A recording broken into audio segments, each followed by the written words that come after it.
Best moral stories. மங்கம்மாவுக்கு வயசானதுனால தன்னோட பேரனான சந்திரன் மேல கவலையா இருந்தாங்க. சந்திரன் நல்லா சாப்பிட்டுட்டு அவனை மட்டுமே அவன் பாத்துக்குவான தவிர அவனை நம்பி இருக்கிற யாரையும் பாத்துக்க மாட்டான். தான் செத்துட்டா தன்னோட பேரனை யாரு காப்பாத்துவாங்கன்னு கஷ்டப்பட்டுக்கிட்டு இருந்தாங்க. இப்படி ஜோரா மழை வந்துகிட்டு இருந்தது. வெளியே போன சந்திரம் மழையில நனைஞ்சுக்கிட்டே வீட்டுக்கு வந்தான். இவ்வளவு நேரம் எங்கட போய் செத்திருந்த? வீட்ல ஒரு வயசானவ இருக்கான்னு என்ன பத்தி கொஞ்சமாவது உனக்கு ஞாபகம் இருக்கா? வீட்ல இருக்கிறவ இருக்காளா செத்தாளான்னு என்ன பத்தி கவலையே படமாட்டியா? மழை வந்தாலும் வீட்டுக்கு வர மாட்டியா? ஏய் கிழவி, நீ சாவுறதெல்லாம் அப்புறம் இருக்கட்டும், முதல்ல எனக்கு சாப்பாடு கொண்டு வா. ஆமாண்டா, நான் கிழவிதான். எனக்குள்ள இருக்கிற சக்தி எல்லாம் இழந்துட்டேன்னா சமைக்கிறதுக்கு மட்டும் இல்ல, நடக்க கூட என்னால முடிய மாட்டேங்குது.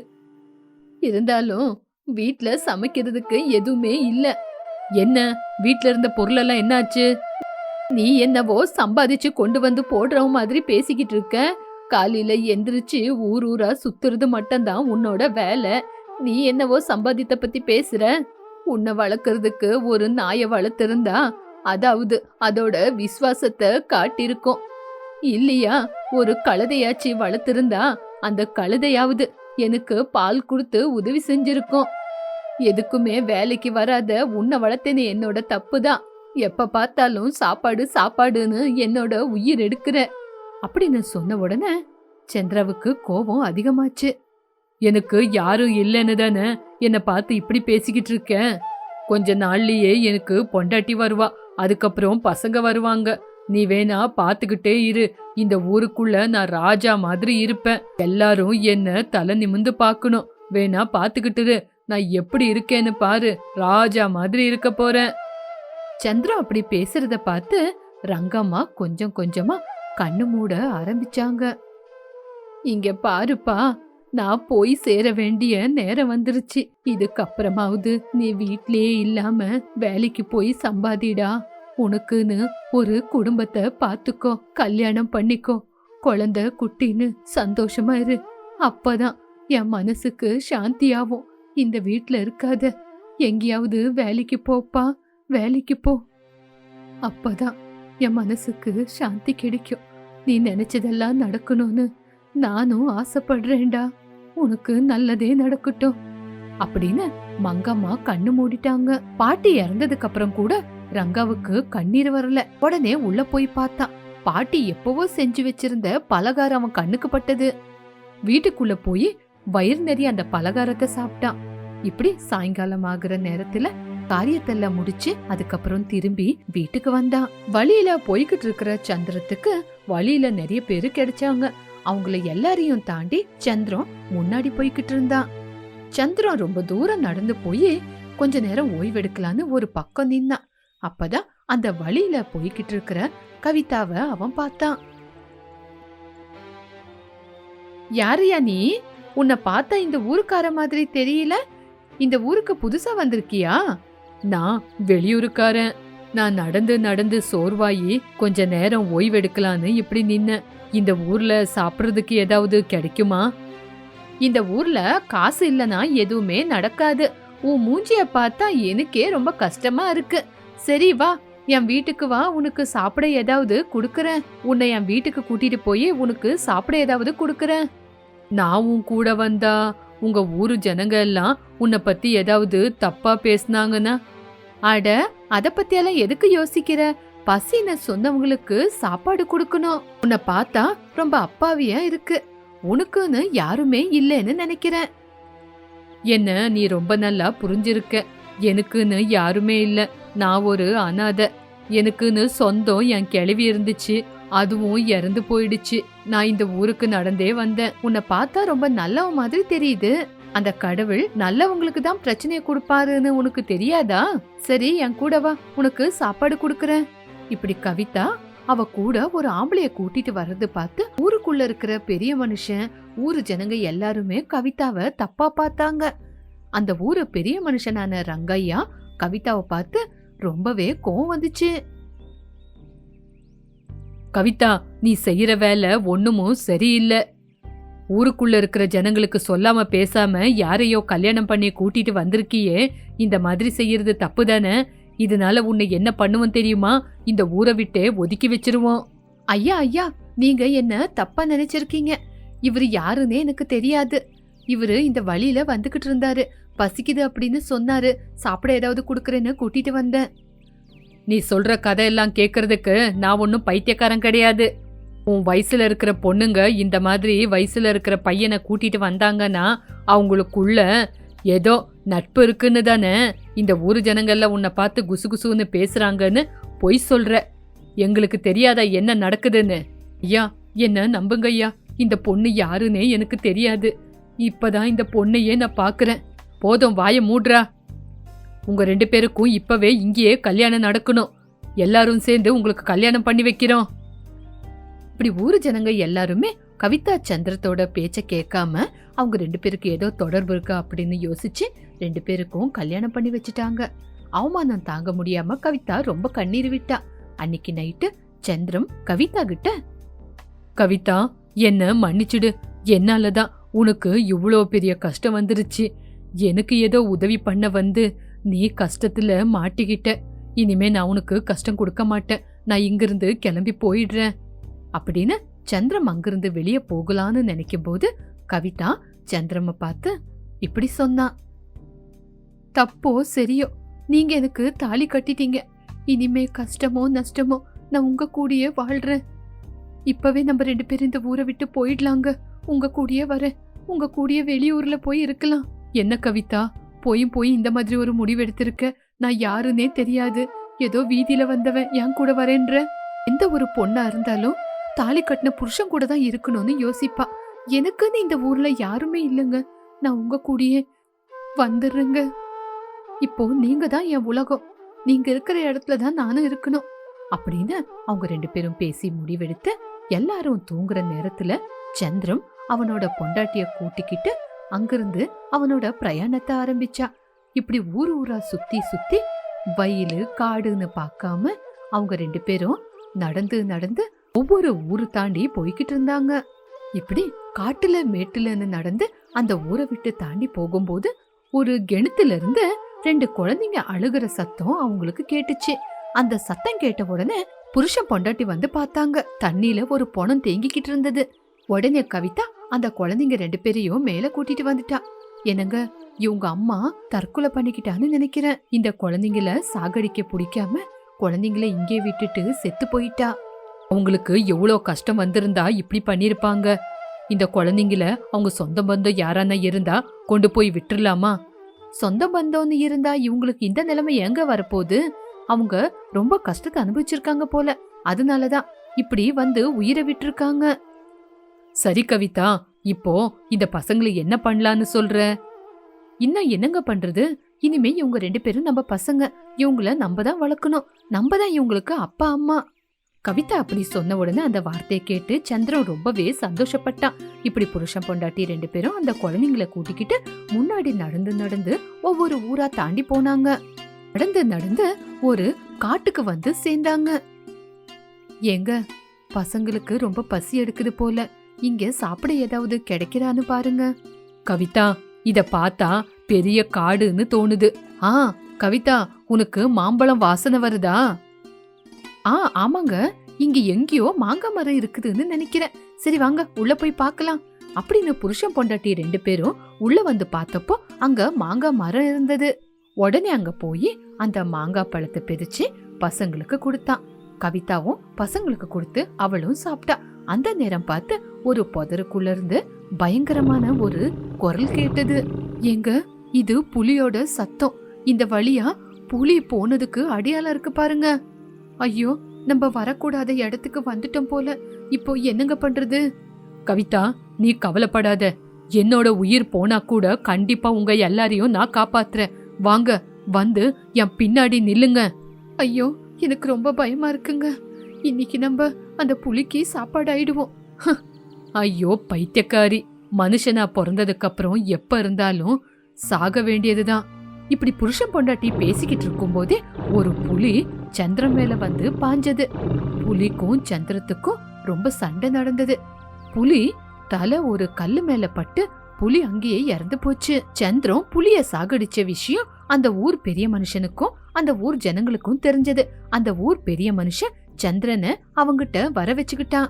நீங்க செஞ்சது பெரிய சாகசம்தான். இந்த புலி இந்த ஊரு ஜனங்களை நிறைய பேரை சாகடிச்சிருக்கு.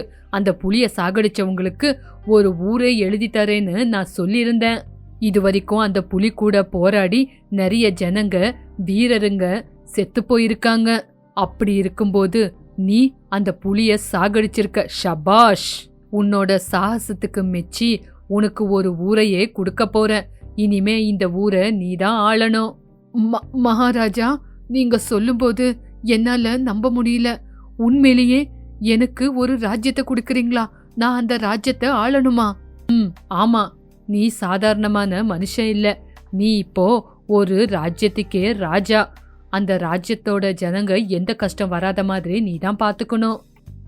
இப்படி ராஜா சொன்ன உடனே சந்திரம் ரொம்ப சந்தோஷப்பட்டான். இப்படி அவனுக்கு கொடுத்த அந்த ராஜ்யத்துக்கு போனான். அவனை பார்த்து பொண்டாட்டி ரொம்ப சந்தோஷப்பட்டா. என்னங்க, நீங்க ரொம்ப அதிர்ஷ்டசாலிங்க. அந்த கடவுள் உங்க கூடிய இருந்துகிட்டு உங்களை காப்பாத்துறாரு. அதிர்ஷ்டம் உங்களை தேடி வந்திருக்கு. ரொம்ப அதிர்ஷ்டம் இருந்தா மட்டும்தான் இந்த மாதிரி எல்லாம் நடக்கும். எனக்கு இதெல்லாம் நம்பவே முடியல. நான் உன்னை கல்யாணம் பண்ணிக்குவேன்னு யோசிக்கவே இல்ல. யாரு இந்த வேலை இல்லாதவனுக்கு பொண்ணு கொடுப்பான்னு பார்த்தேன். ஆனா நீயாவே வந்து என்ன கல்யாணம் பண்ணிக்கிட்ட. என்னோட பொண்டாட்டியான நீ. எனக்கு பொண்டாட்டியா? எனக்கும் கல்யாணம் ஆயிடுச்சான்னு நான் ரொம்ப பெருமைப்பட்டு சந்தோஷப்பட்டுக்கிட்டு இருந்தேன். அந்த நேரம் பார்த்து எனக்கு 2 குழந்தைங்க கிடைச்சாங்க. நானும் நீனும் அப்பா அம்மா கூட ஆயிட்டோம். அதுக்கப்புறம் புலி கூட நான் அதிகமா சண்டை போடல. புலிய வந்து என் கூட சண்டை போட்டு அதாவே கல்லுக்கு தலைப்பட்டு அதாவே அதோட உயிரை இழந்துருச்சு. இப்ப அந்த புலியால எனக்கு ஒரு ராஜ்யம் கிடைச்சு அந்த ராஜ்யத்துக்கே நான் ராஜா ஆயிட்டேன். இதெல்லாம் பார்த்தா கனவா நெனவான்னு கூட எனக்கு தெரியல. ஆமாங்க, இதுதாங்க அதிர்ஷ்டம். இதுக்கப்புறம் நம்ம சந்தோஷமா இருக்கலாம். அதிர்ஷ்டம் அப்படிங்கிறது நம்மள தானாதாங்க தேடி வரும். அப்படிப்பட்ட அதிர்ஷ்டம் உங்களை தேடி வந்திருக்குன்னா நீங்க எவ்வளவு பெரிய அதிர்ஷ்டசாலியா இருப்பீங்க. எல்லாரும் உங்களை பார்த்து தலை குனிஞ்சு நிக்குவாங்க. அதான் உங்களோட அதிர்ஷ்டம். புருஷன் பொண்டாட்டி பேசிக்கிட்டு இருக்கும்போது ஜோரா மழை வந்துகிட்டு இருந்துச்சு. கவிதா சந்திரத்துக்கிட்ட பேசிக்கிட்டு இருக்கும்போது மங்கம்மா சொன்ன வார்த்தை அவனுக்கு ஞாபகம் வந்துகிட்டு இருந்தது. அவனோட பாட்டி சொன்ன மாதிரி கவிதாவை கல்யாணம் பண்ணி 2 குழந்தைங்களுக்கு அப்பாவாயி ஒரு ராஜ்யத்துக்கே ராஜாவாயி அந்த நாட்டை ஆள்ற சக்தி அவனுக்கு வந்தது பார்த்து சந்தோஷப்பட்டான். இப்படி சின்னதா சிரிச்சுக்கிட்டு மீசைய முறுக்கி விட்டு பெருமைப்பட்டான். அதிர்ஷ்டம்னு இருந்தா வழியில போறவன் கூட ஒரு ராஜ்யத்துக்கே அரசனாவான். இதுதான் இந்த கதை மூலியமா தெரிஞ்சுக்க வேண்டிய விஷயம். மல்லவரம் அப்படிங்கிற கிராமத்துல ரங்கம்மான்னு பொம்பளை இருந்தா.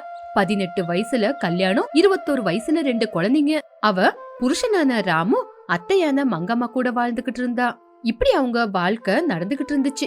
ஆனா ரங்கம்மாவுக்கு மட்டும் அந்த வீட்டு பொறுப்பு பெரிய தலைவலியா இருந்தது. சின்ன வயசுலயே கல்யாணம் பண்ணிட்டாங்க. இப்ப இதெல்லாம் எனக்கு பாரமா இருக்கு. இதுக்கே பாரம்னு சொன்னா எப்படி ரங்கம்மா? இதெல்லாம் நம்மளோட கடமை. இது எல்லாமே உன்னோட கடமை. நீயா பெரிய பாரமா நினைக்கிற? நல்லா பேசுறீங்கங்க. காலையில கிளம்பி வேலைக்கு போயிடுறீங்க. அப்புறம் சாயங்காலம் இருட்டானதுக்கு அப்புறம் தான் வீட்டுக்கு வரீங்க. வீட்டு பிரச்சனை எனக்கு தானே தெரியும்.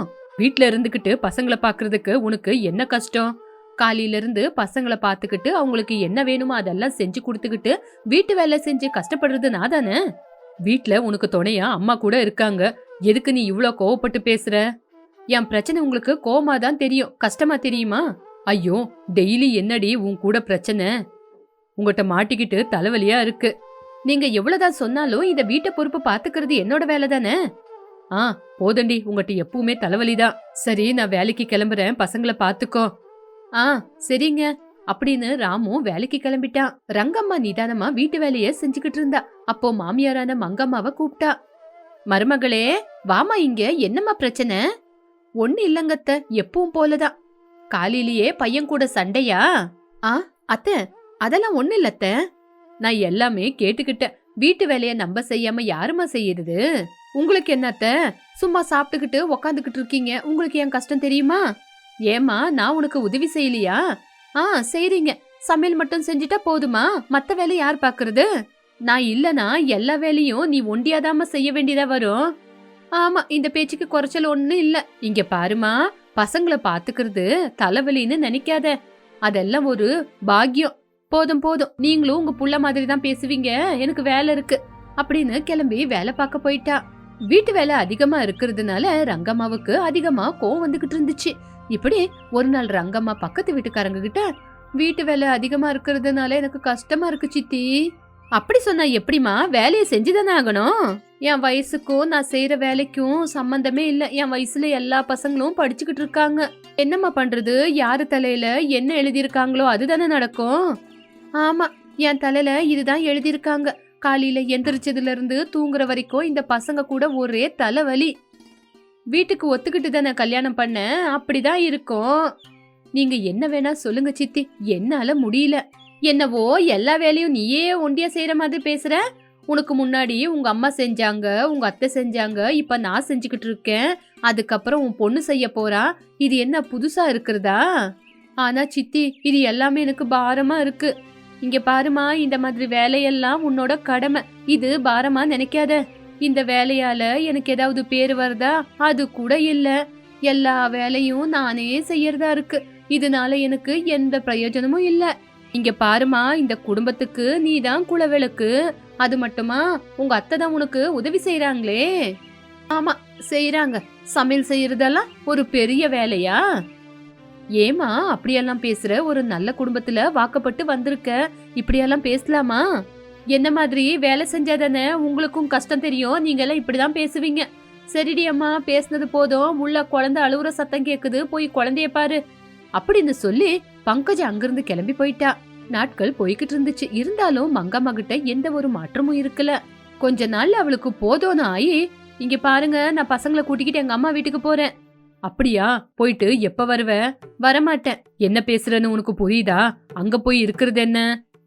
என்னால இந்த வேலையெல்லாம் செய்ய முடியாது. செஞ்சதுக்கு யாருமே என்ன பாராட்டுறது கூட இல்ல. உனக்கு எத்தனை வாட்டி சொல்றது ரங்கம்மா? இது மட்டுமா ரங்கம்மா வேலை? இன்னும் எவ்வளவோ வேலை இருக்கு. உனக்கு சொன்னா புரியவே மாட்டேங்குது. ஏன் இப்படி அடம் பிடிக்கிற? என்னோட பிரச்சனை உங்களுக்கு புரியுமா அப்படின்னு அவங்க பேசிக்கிட்டு இருக்கும்போது அதுக்குள்ள அங்க மாமியார் வந்தாங்க. அம்மா, ரங்கம்மாவுக்கு இங்க வேலை செய்ய கஷ்டமா இருக்கான், பசங்களை கூட்டிக்கிட்டு அம்மா வீட்டுக்கு போறேன்னு சொல்லிக்கிட்டு இருக்காமா. என்னம்மா இப்படி சொல்ற? 2 பசங்க இருக்காங்க, இன்னும் எப்பமா உனக்கு பொறுப்பு வர்றது? அந்த பசங்க வளர்ந்து பெரியவங்கள ஆக வேண்டாவா? இப்படி பண்ண சரியா? நீங்க என்ன வேணா சொல்லுங்க, இந்த வேலையை என்னால செய்ய முடியாது. மறுபடியும் அதே பேசுற? ஒரு நாள் செய்ய மாட்டேன், 2 நாள் செய்ய மாட்டேன், அதுக்கப்புறம் நீ தானே செஞ்சாகணும். இந்த பொறுப்பெல்லாம் எனக்கு கொடுக்காதீங்க, என்னால செய்ய முடியாதுன்னு சொல்றேன். சரிம்மா, இதுக்கப்புறம் எல்லா வேலையும் நானே செய்யறேன். அம்மா, என்ன பேசுறீங்கம்மா? முதல்லயே உங்களுக்கு உடம்புக்கு முடியல, கொஞ்சம் வேலைய அவளுக்கும் கொடுங்க. அவளுக்கும் நாளைக்கு பொறுப்பு வரணும்ல. இல்லப்பா, அவளுக்கு கஷ்டமா இருக்குன்னா நானே செஞ்சுக்கிறேன், நீங்க ஏன் சண்டை போடுறீங்க அப்படின்னு அன்னையில இருந்து எல்லா வேலையும் மங்கம்மா ஒருத்தரே செஞ்சுக்கிட்டு இருந்தாங்க. இப்படி ரங்கம்மா மட்டும் சுட சுட சாப்பிட்டுக்கிட்டு கால் மேல கால் போட்டு உக்காந்துக்கிட்டு சந்தோஷமா இருந்தா. கொஞ்ச நாள்லயே மங்கம்மாவுக்கு உடம்புக்கு முடியாம போயிடுச்சு. அம்மா, நான் சொன்னேன், என் பேச்சு கேட்டீங்களா? வயசாயிடுச்சு, அதிகமா வேலை செய்யாதீங்கன்னு தானே சொன்னேன். டேய், எனக்கு ஒண்ணு இல்லடா, நல்லாதான் இருக்கேன். அதிகமா வேலை செய்யறதுல கொஞ்சம் சோர்வா இருக்கு, அவ்வளவுதான். என்னம்மா கொஞ்சம் சோர்வா இருக்குன்னு சொல்லிக்கிட்டு இருக்கீங்க? டேய், எனக்கு ஒண்ணு ஆகலடா. ரங்கம்மா, ரங்கம்மா, எங்க அம்மாவை இந்த நிலைமையில பார்த்து கூட நீ எப்படி சும்மா இருக்கிற? அதான் அத்தை இருக்கிறாங்கல்லங்க. அம்மா இருக்கிறாங்கன்னு எல்லா வேலையும் அம்மா ஒண்டியா செய்ய முடியுமா? இனிமே இந்த வேலையெல்லாம் எப்ப கத்துக்க போற? இங்க பாருங்க, என்னால எந்த வேலையும் செய்ய முடியாது. இன்னும் எத்தனை நாளைக்கு இப்படியே பேசிக்கிட்டு இருப்ப ரங்கம்மா? வீட்டுல இருக்கிற எல்லா பொம்பளைங்களும் அவங்களோட கடமைன்னு நினைச்சு இந்த வேலையை செஞ்சுதான் ஆகணும். ச்சே, உங்ககிட்ட எப்ப மாற்றம் வரோன்னு தெரியல அப்படின்னு அவளை திட்டி அங்கிருந்து கிளம்பி போயிட்டா. இந்த விஷயம் ஊரு ஜனங்களுக்கு எல்லாருக்குமே தெரிய வந்தது. பங்கஜம், உனக்கு இந்த விஷயம் தெரிஞ்சுச்சா? அந்த ரங்கம்மா வீட்டு வேலை மொத்தமா அவங்க மாமியார் மேல போட்டுட்டு அவ கால் மேல கால் போட்டு உக்காந்துருப்பாளாம்.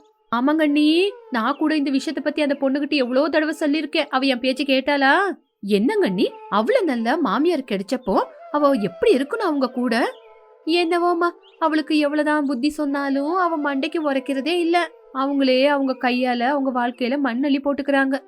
ஆமாங்கண்ணி, இந்த பொண்ணால பாவம் மங்கம்மாவும் கஷ்டப்படுறாங்க.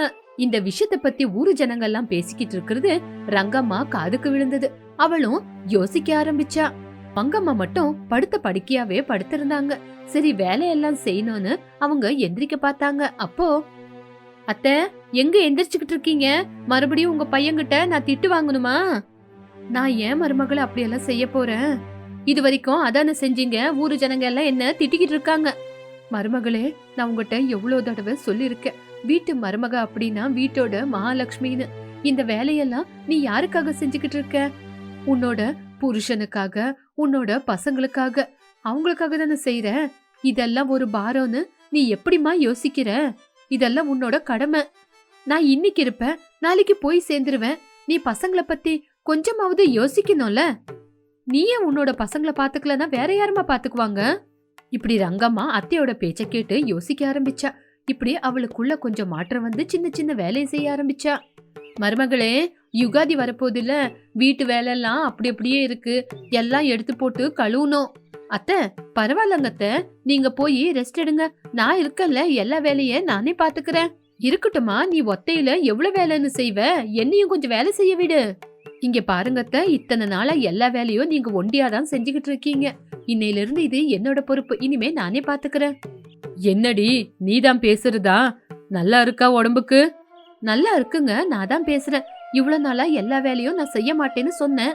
இன்னைக்குதான் என் பொறுப்பு என்னன்னு புரிஞ்சுக்கிட்டேன். உங்க மேல இருக்கிற பாசத்தை என் வேலை செஞ்சுதானே காட்டிக்கணும். உங்களை, அத்தைய, என் பசங்களை யார் பாத்துக்கிறது? நான் தானே பொறுப்பா பாத்துக்கணும். சந்தோஷம் ரங்கம்மா, நீ புரிஞ்சுக்குவேன்னு நாங்க யோசிக்கவே இல்ல. ஏண்டா அவ என் மருமகடா, ஏண்டா என்ன புரிஞ்சுக்க மாட்டா?